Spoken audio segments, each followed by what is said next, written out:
Okay, ladies and gentlemen, there comes a time when a person has to tell their story because everyone is sitting back like, who is the heck that has made over 1,000 videos and telling me to buy their book? Why should I have to listen to this person? So I just felt that it's good for me to give some background. So I grew up in the South, lived with my grandparents. My grandparents basically raised me along with a single mom. I didn't know my dad.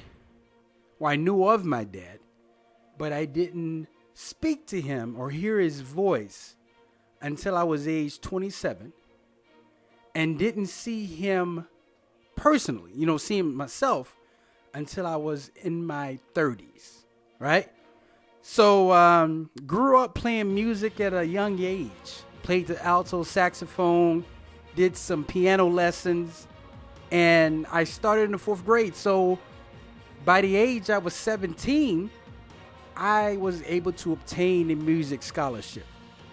Now, I graduated when I was 17. So, here's my mom invested a lot of time and sacrifice in me to get, to build up this music career. And then all of a sudden I tell her I want to go to the military. And the reason why I tell her this is because I saw a uncle of mine who traveled the world through the military.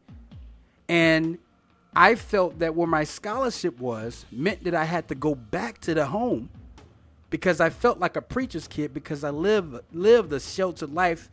My family always protected me, meaning I couldn't do a lot. And I thank him for that because I couldn't do a lot because everybody around me were getting locked up because of the choices they were making. I even had my best friend / cousin killed. We grew up together. We lived our whole lives together. It's killed in a bar fight. Right? So I get into the middle. I convinced my mom to sign the papers because she had to sign them. I was 17 to have me join the military. And I told her, you know what? I'll join the military band just to get in. When I went in the military, they had some other plans for me. And those plans were, we're going to send you to Mogadishu, Somalia. Because the base that I was at was on Fort Lewis. We had the Special Forces and we had the Rangers there. So we had to support them. And that was one of the places that I went. From there, my military career lasted about 7.5 years from Mogadishu, Somalia. And yes, I was there doing Black Hawk Down. I was also stationed in Gitmo, which is Guantanamo Bay, Cuba. I was there for 6 months. I was in Somalia for about 3.5 months. It was cut short because of Black Hawk Down.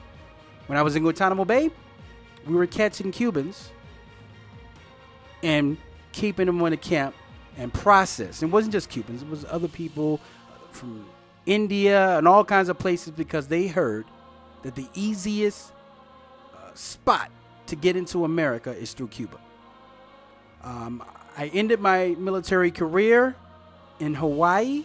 I was stationed on Schofield Barracks. And while there, I went to Thailand. I was just this thing called Cobra Gold, right? So medically retired out of the military. Walked out odd end jobs, didn't really know what I wanted to do. I had a marriage, it ended. I went to school. Military paid for some schooling, and I went to UNLV. A lot of people know it through Larry Johnson and the Fab Five, but which is the University of Nevada, Las Vegas. Lived there for a little bit. And while I was at UNLV, I was introduced to entrepreneurship by accident. I saw a guy performing at a well, not performing, but he was selling some stuff at a concert. Asked him a question, and that question, the answer he gave me, turned into me traveling all over the United States 5 times. When I say all over, I mean all over. With a major tour, I've been to I've been all over Central America, from Nicaragua, Guatemala, Honduras, El Salvador, And I've been to China 3 times. I've been to Thailand 3 times. I've been to Nepal, all from acquiring goods. And I did e-commerce before it was online, but I did, I basically would import goods and I would sell them. And now I'm in the e-commerce spot, right? So the whole time I was learning entrepreneurship, I was kind of, keeping a video diary, which actually turned into 16,000 subscribers on YouTube, of basically me growing up in entrepreneurship. And I was kind of documenting that. From that, I gained a lot of followers and actually even landed a TV show on TLC Network, Extreme Cheapskates, because they say, hey, the guy is a cheap guy. And now I'm here, a much more mature entrepreneur who's seen a lot that the world has to offer and made a lot of mistakes and learned from them. And now I'm here to help other entrepreneurs break out of that fear, create a system, and start their business today. And I would love to talk to you.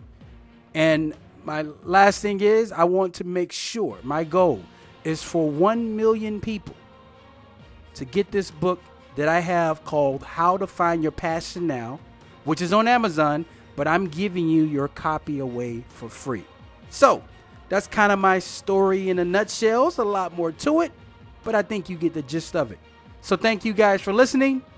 Take care, get the book, and start the journey to finding your passion today.